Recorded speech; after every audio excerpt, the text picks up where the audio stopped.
রাস্তার কাজের শিলান্যাসে এসে নিম্নমানের সামগ্রী দেখে অসন্তুষ্ট মালদহ বিধানসভার বিধায়ক গোপাল চন্দ্র সাহা। মঙ্গলবার দুপুর নাগাদ পুরাতন মালদার ব্লকের সাহাপুর অঞ্চলের বাইপাসের বিবেকানন্দ স্কুল সংলগ্ন মোড়ের ঘটনায় শোরগোল এলাকায়।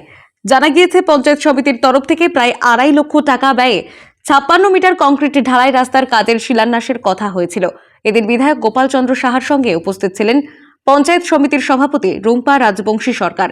এদিন কাজের শিলান্যাসের নিম্নমানের সামগ্রী দেখে বিধায়ক অসন্তুষ্ট হয়। তারা ঠিকাদারদের ধমক দিয়ে ঠিকঠাকভাবে কাজ করতে বলে। অবশেষে সেই সামগ্রী উন্নত মানের আনা হয় এবং কাজ শুরু করা হয়।